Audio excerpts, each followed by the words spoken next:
Okay, next topic would be the special group of employees. And first one is women.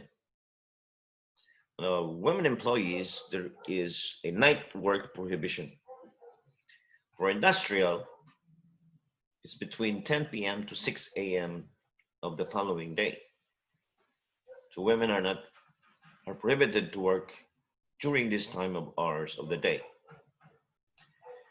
In commercial or non-industrial companies, the prohibition is between 12 midnight to 6 in the morning. And in agricultural, during nighttime, unless they are given rest period of not less than 9 consecutive hours. But lately, if you notice in the IT park, where there are a lot of women there who are working nighttime. So this provision in the labor code has not yet been amended. So I think this one needs amendment because the exceptions where women can only work during nighttime are the following. In cases of actual or impending emergencies, like acts of God, these are typhoon, flooding, earthquake, volcanic eruption, and so on and so forth. Number two, in case of urgent work, which are required to be performed on machineries, equipment to avoid serious loss to the employer. Number three, to prevent serious loss of perishable goods. I'm on it. Here's some information. And then when the employee is the manager or the one engaged to provide health care. Probably she's the doctor of the company or the nurse of the company. Number five, when the nature of work requires the dexterity of women, like in the maps. No? There is a company there that requires only women, also in Danao City. What company is that? I forgot the name. And then in the number six, where they are the immediate members of the family of the owner of the establishment. Other than these exceptions, the women employees are not or prohibited to work during nighttime, which are stated here. So take note of this one. Now for women, there are facilities that the labor code and other laws like Magna Carta for women are required to be installed. No? First, if you have women employees or there are women employees in your company, the employer must provide seats which are proper for women and permit them to use such seats when they are free from work and during working hours. In the Philippine Airlines, before we have a lounge there where women are relaxing while there is no flight, no passengers checking in for the flight, so they can stay there.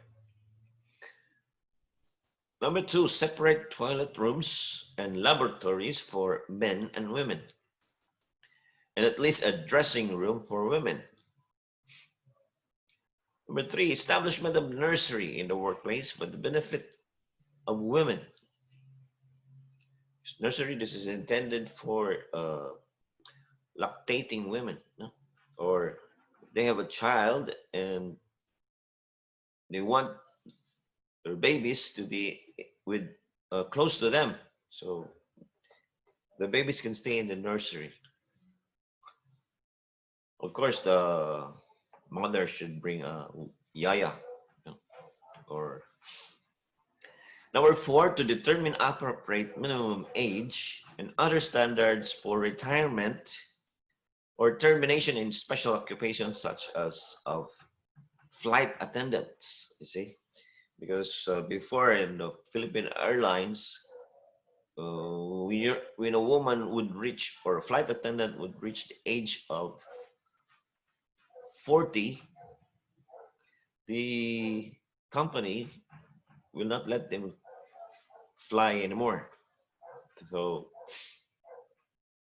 there was a big strike on this matter, and the stewardess or the flight attendants won.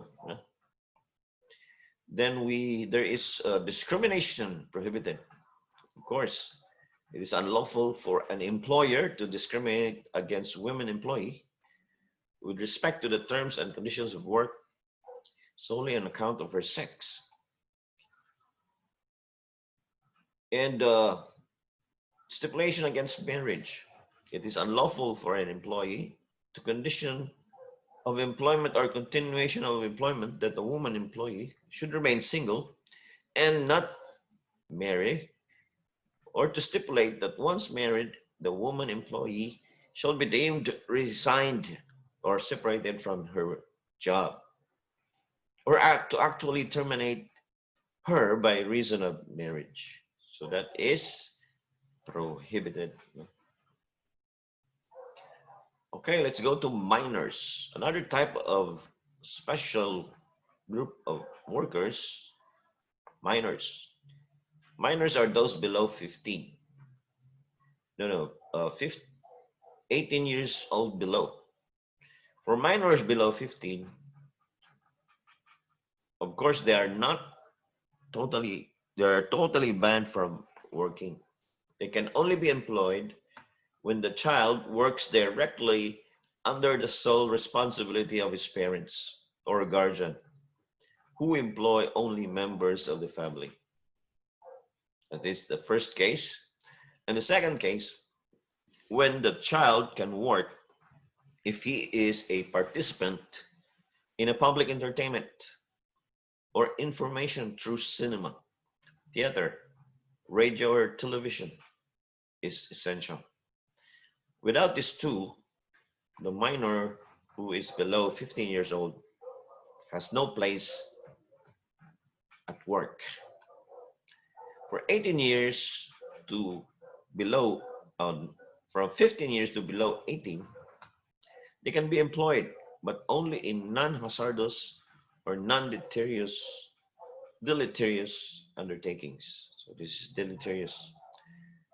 Hazardous workplaces are those that exposes workers to dangerous environmental elements, contaminants, or work conditions.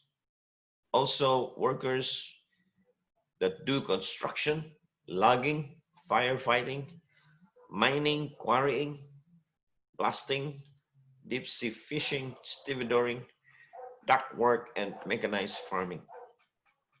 Workers in manufacture or handling of explosives and other pyrotechnic products like fireworks, and those exposed to or use of heavy power equipment or exposed to power driven tools.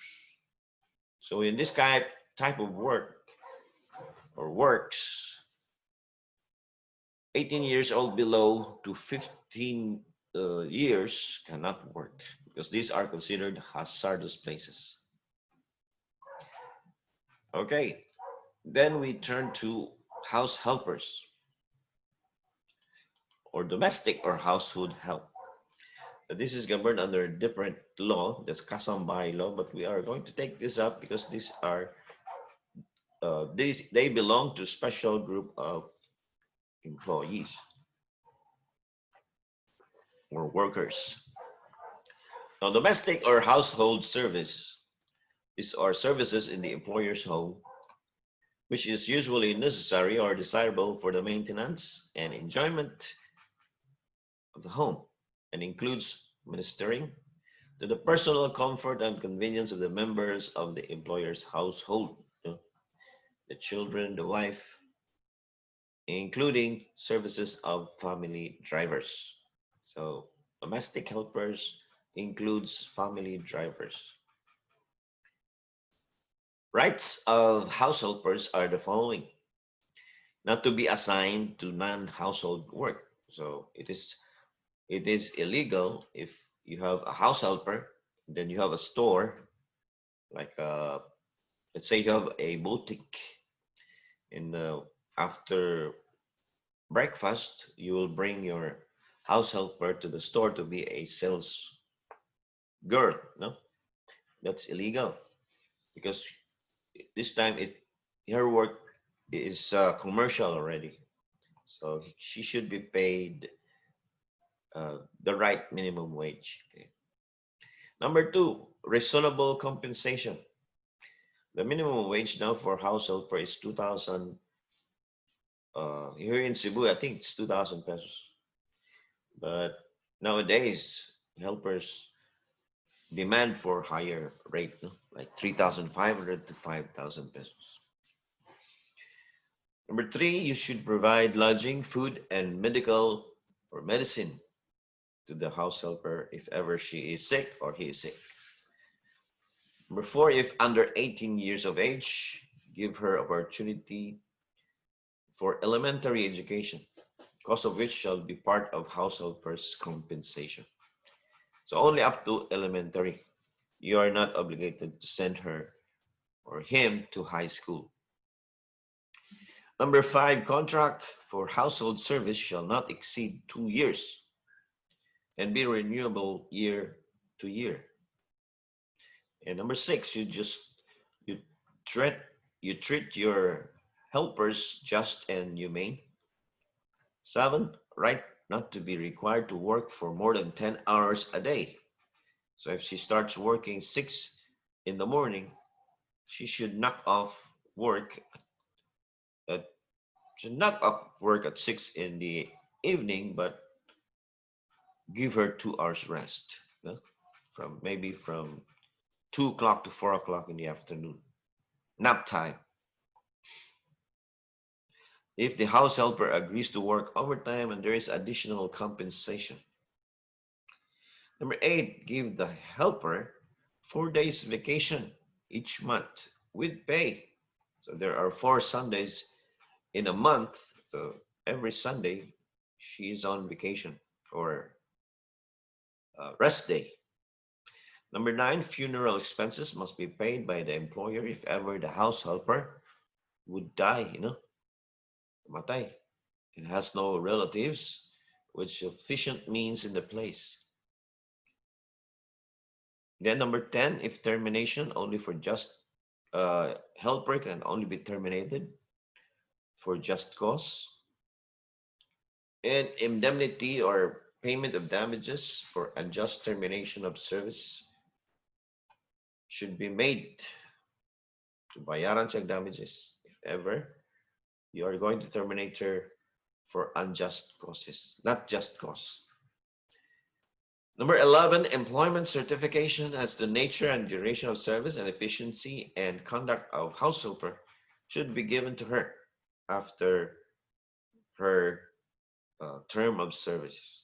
So, nahuman siya trabaho, tagaan siya certificate of employment.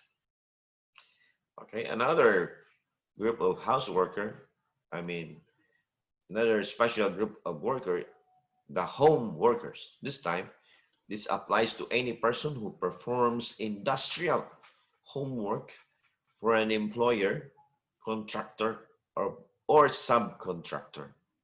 So note, this is industrial. So the industrial home worker, the system of production under which work for an employer or contractor is carried out by the homemaker at his home.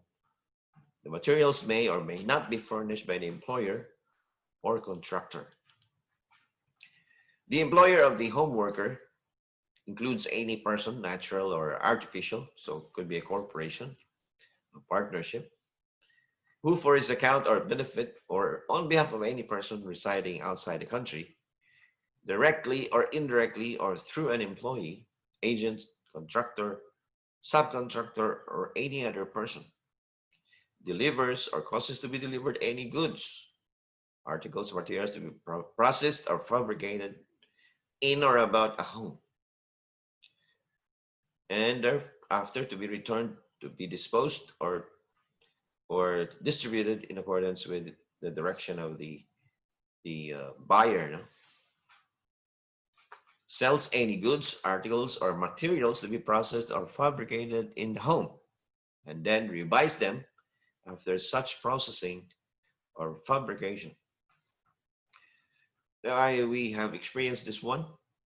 If you if you have been to bars or hotels or restaurants, like beach resort hotels, then you order margarita or any kind of uh, ladies drink. They put a umbrella, small umbrella on top of the glass. I have a friend. He used to manufacture those kind of umbrellas at home, and he was exporting it to Japan. And he has like 6 workers, one to assemble the paper and then one to paint. So he was working, earning good, that kind of industrial homework. Okay. Our next group are the handicapped or disabled workers. So these are persons whose earning capacity are impaired by age or physical or mental deficiency or injury, disease or illness. Probably there's physical, so probably the hand or the eyes, or probably deaf or mute. So any kind of handicap or deficiency could be mental or physical. So there must be a link between the deficiency and the work, which entitles the employer to lessen the worker's wage. If the disability of the person is not in any way related to the work for which he was hired, then he should be so considered as not be considered as a handicapped worker. Now, I used to work in the Houston Marriott West Chase. It's a hotel. Then we have a worker there, an operator, telephone operator. And the work of a telephone operator is not easy because uh, he gives directions to callers, directions where our hotel was located. No? And you know, in the States, the road system is very good. No? Connects. There are street names. Unlike here, there are streets with no names, and you know where it's north, where it's south, where it's west, where it's east. No? So that person was working as an operator. His name was Pedro. Was blind. No, he doesn't have any eyes.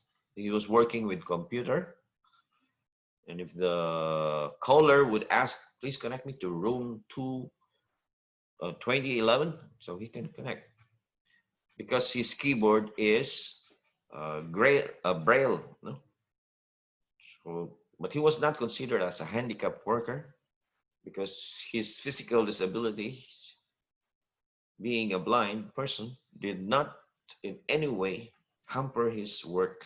He was still very effective. Yeah. So his salary was the same as ours. We were receiving $9.50 per hour there, $9.50 during that time. It was in the year 2001.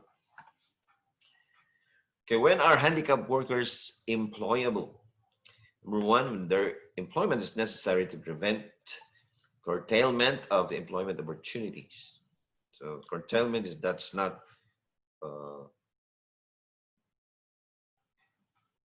it does not recede. No, the demand of employment is still there. So if you employ the handicap, there are still a lot of demand. Number two, it does not create unfair competition in labor costs because they are paid less. The handicapped workers are only paid 75% of the minimum wage. And number three, does not impair or lower workers' working standards. Okay, so handicapped workers may become regular employees if their handicap is not so to effectively impede the performance of job operations in particular occupations they are hired. No? And also, this principle in labor applies to them. So equal opportunity for employment. So they should be hired also. Now, if an employer hires handicap, he gets tax benefits, no? Like tax, he can deduct the cost of the Braille computer system in case that was in that case I gave a while ago, or any kind of facilities that he has constructed in behalf of the uh, handicapped workers. He can deduct it from his tax. So he gets tax holidays aside from giving lower wage to the handicapped workers. Those are the benefits that an employer would derive from having handicapped workers. Before in the airport, uh, Dunkin' Donut, the sales girls and the sales girls and the helpers were all deaf mute. They cannot talk, no? They're just making sign languages like that. If you want to order chocolate, you just say chocolate, chocolate, and they can understand you already. Okay, now we go to the last topic of our course, which is post-employment. And we are going to discuss the different types of employments here, as well as the causes, the legal causes to terminate an employee, and when an employee can terminate his services to the employer. Okay, regular employment. So we know what is regular employment. It does not mean permanent employment. So regular employment, the task performed is usually necessary and desirable to the business. So if the worker performs tasks which are usually necessary and desirable to the business, then he can become regular employee. A provisionary employee is considered regular after 6 months. No? May be terminated only for just authorized causes. Another kind of employment is casual employment. The activity performed is not usually necessary or desirable in the usual business or trade of the employer. This is that project and not seasonal employees. So when can casual employees be regularized? This here the exception. If he has rendered at least 1 year of service, whether such service is continuous or broken, is considered a regular employee, but only with respect to the activity in which he is employed. And his employment shall continue while such activity exists. You know? So if the activity ceases to exist, then he can be terminated from work. There are other employment which is fixed term, like a contract. You know? Like you can be hired only for 5 years or 3 years. This applies to actors and actresses, no? Or basketball players in the PBA. Good for 10 years. There's a contract. No? So the period is agreed upon knowingly and voluntarily by the parties without force, juries is the same as force, or improper pressure exerted on the employee. Okay, so the employee hired on a fixed term is regular if job is necessary and desirable to business of the employer. The civil code, a general law, allows fixed term employment, but the labor code does not.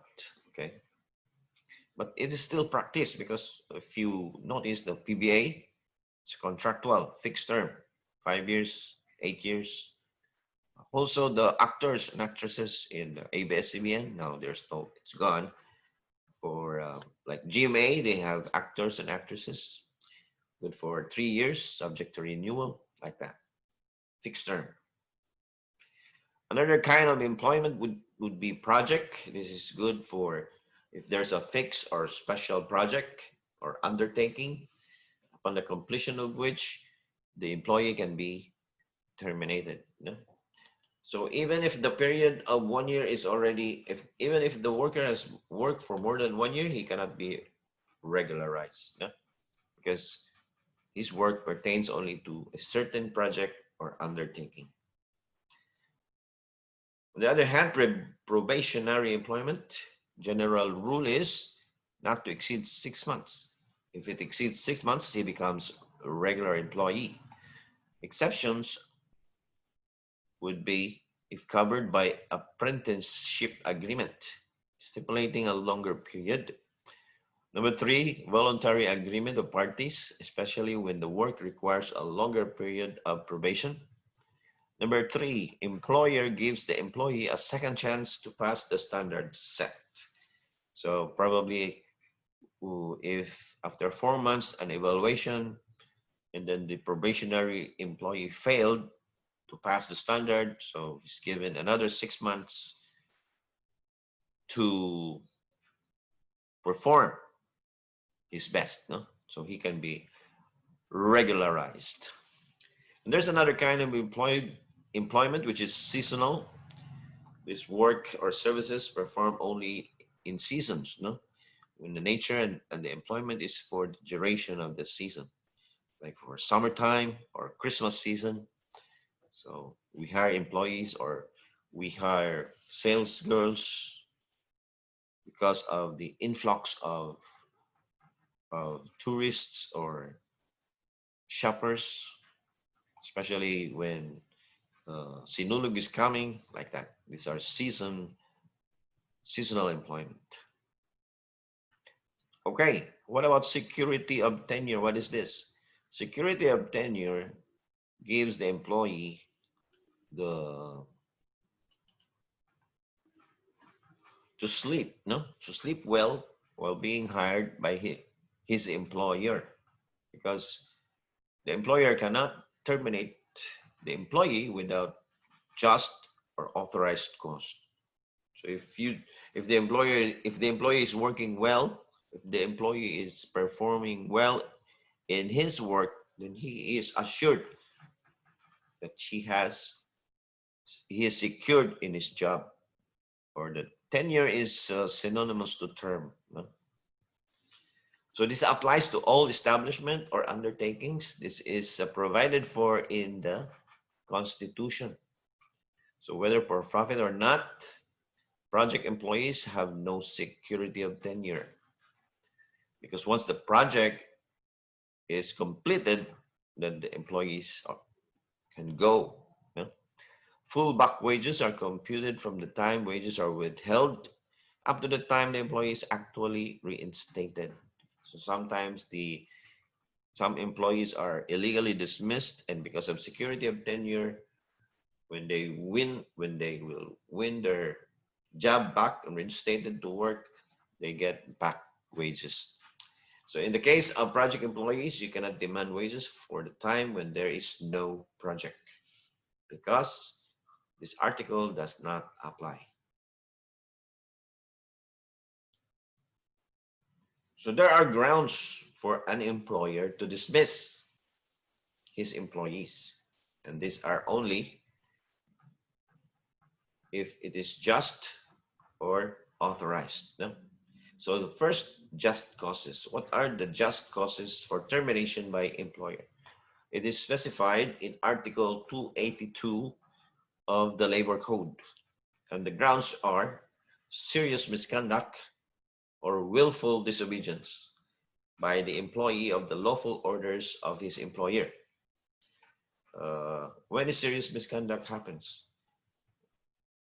remember the compulsory overtime work, where overtime work is compulsory. And let's say, for example, the employer requires the employee to work because there is an emergency, but the employee insisted not to work.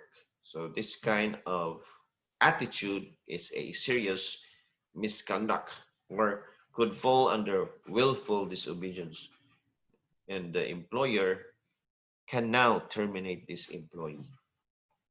Number two, gross and habitual neglect by the employee of its duties. So gross and habitual, meaning the neglect of work or abandonment of work is always committed by the employee. So a single offense of abandonment of post, say a cashier, he left his post, he left his post because he wanted to go to the beach, with his friends without informing his superior. So that is abandonment of work. So if it's done only once, does that not fall under gross and habitual? When it is committed over and over again, then it could fall under gross and habitual neglect, and this time the employer can terminate the employee. Number three, when there's fraud, you know what is fraud? It is deceit, nikas, no? Or willful breach by the employee of the trust reposed in him by his employer or authorized representative. So if the cashier is uh, getting money from the cash register, that is fraud, no? That's theft. So, or falsification of papers by the employee. So that's a just cause to terminate. Number four, commission of a crime or offense by the employee against the person of his employer or any immediate member of his family. So if the employee uh, makes grave threats against the employer, so that kind of commission or that kind of an act falls under grave threats, and that is a crime. So even if the threat was made against the sister of the employer or the son or the brother, as long as part of his immediate family, then it gives ground to terminate that employee. So these are the only grounds, just causes. Let's go to authorized causes to terminate employees. So number one would be introduction of labor-saving devices. So this could be the automation, computerization. So if before it was done manually, so you need a lot of employees or workers, but because you introduce computers, so the work of 5 persons can be done only by 1 person. So in this case, you can terminate your employees. Number two, redundancy. This happens where the services of an employee are in excess of what is reasonably demanded by the actual requirements of the enterprise. So probably one possession or one possession or one job is done by 2 persons.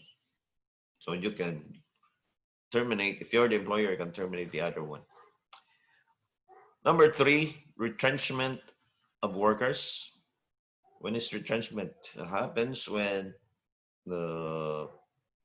like this case of COVID-19, the demand is, there's a slump of demand, so you can retrench if you are the employer. So of course, in retrenchment, the employees are paid, 50% of the monthly pay, monthly salary for the number of years of service, for every year of service. So 50% of the monthly pay, monthly salary for every year of service. Okay. Then number 4, closure of business as a result of grave financial loss. You can terminate your employees, or closure not due to losses. This could be a squabble among the owners. So there's a fight between the owners or among the owners, so among the partners. So it results to closure. Or the proprietor or owner decided to migrate to another country, so he has to close the business. So therefore, the employees can be terminated, and these fall under authorized cost. So in authorized cost, the employees are given, they are paid or separation pay. Constructive dismissal, there is no formal dismissal, and the employee is placed in a situation by the employer such that his continued employment has become unbearable. Let's say, for example, you are an engineer, and instead of working in a construction, because the employer hates you, you are relegated to count the number of vehicles passing in your office. Ihap lang ka sa mga auto mo labay. So would you like to do that kind of work? Of course, it is humiliation, a humiliation on your part. So you have to, that is tantamount to constructive dismissal. In the case of Veteran Security Agency versus Vargas, is decided in December 2005. Constructive dismissal exists when an act of clear discrimination, insensibility, or disdain on the part of the employer has become so unbearable as to leave an employee with no choice but to forego continued employment, meaning to resign. No?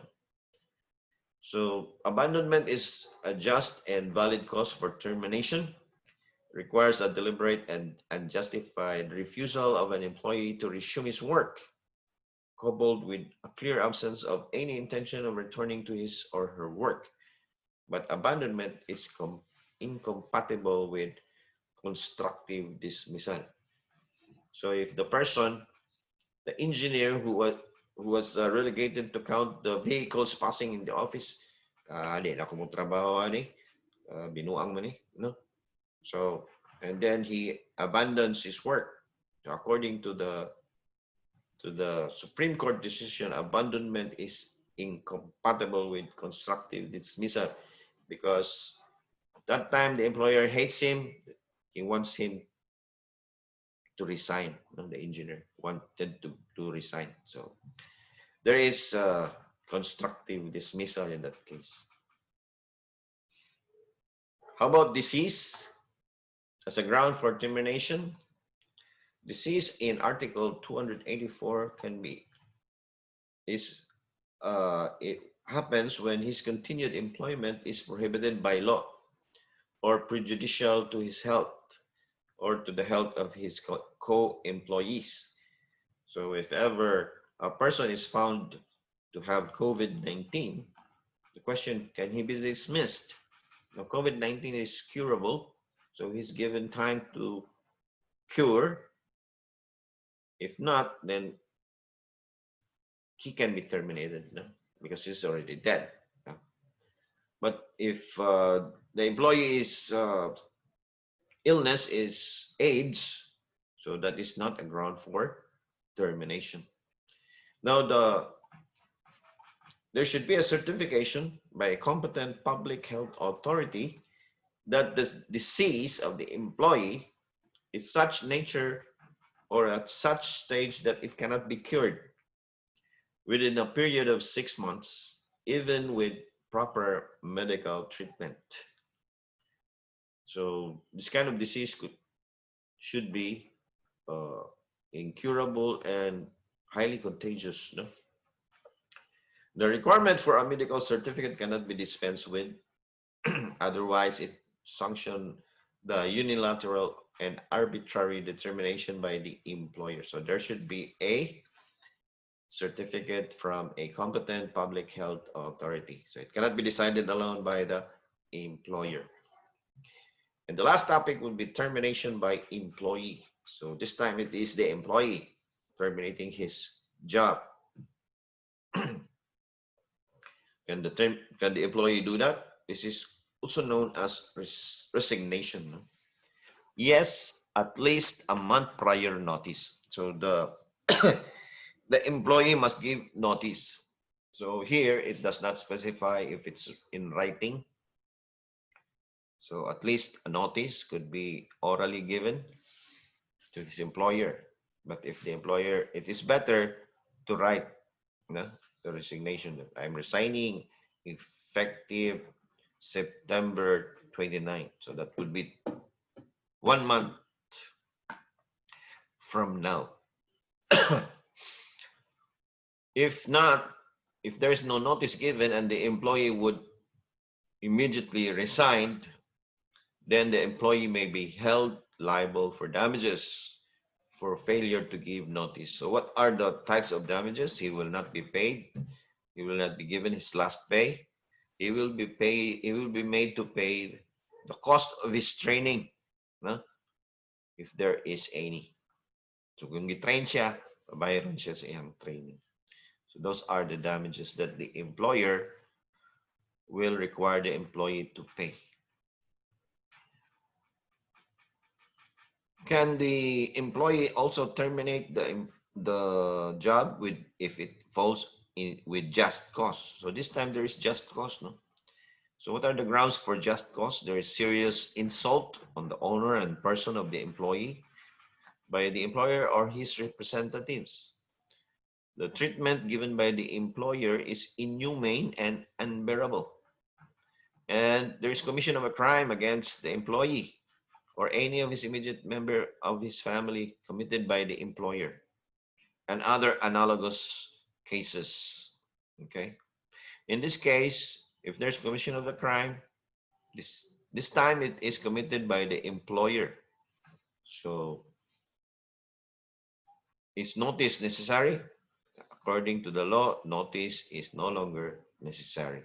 So the employee can file an action, which is criminal action against the person of the employer and terminate his employment even without a written notice.